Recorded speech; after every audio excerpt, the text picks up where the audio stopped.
بيشرفني ان انا يكون معايا الفنان المتألق النجم خالد النبوي. ازاي حضرتك؟ اهلا وسهلا. مبروك على التكريم. ميرسي متشكر.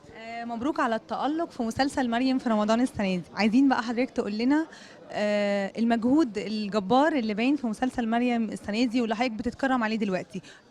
هو مجهود نتيجة بتاعت فريق على بعضه، مش مجهودي أنا بس.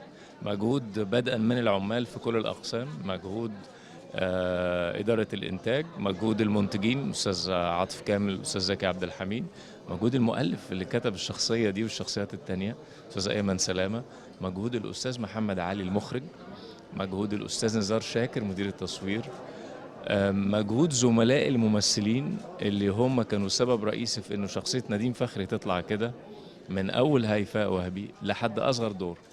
لا بس دور نديم فخري يعني طبعا كل حضرتك بتقوله ليه الاحترام وكامل التقدير، بس دور نديم فخري ده دور كل الناس بتتكلم عنه في رمضان انه كان دور قد ايه قوي، قد ايه احنا صدقنا ان انت نديم مش خالد النبوي.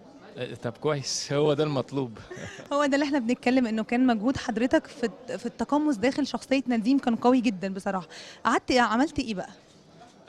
ولا حاجة، اشتغلت على الشخصية مع الفريق اللي قلت لك عليه ده كله، ولو كنت اشتغلت والفريق ده ما اشتغلش كويس ما كانش طلع نديم فخري كده. طيب عايزين نعرف بقى ايه اللي حضرتك ناوي تقدمه بعد النجاح الكبير في مسلسل مريم؟ اكيد كل الاختيارات هتبقى صعبة.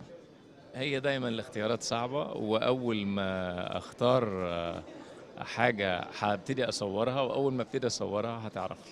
طب كان الفنان العظيم سمير غانم بيقول على حضرتك ان انت، هو قال على حاجة كده نجم في السينما او قال حاجة مختلفة كده، كان تعليق حضرتك ايه؟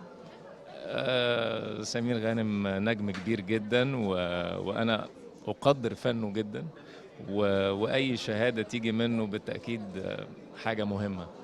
طيب حضرتك شايف مهرجان القنوات الفضائية ازاي؟ يعني من رؤية حضرتك كفنان هل يعني بيضيف ليكوا ايه انتوا كفنانين؟ أنا بالنسبة لي باخد الجايزة، بعتبر نفسي بستلمها نيابة عن كل فريق العمل اللي قلت لك عليه. متشكر جدا. ميرسي جدا لحضرتك. متشكر.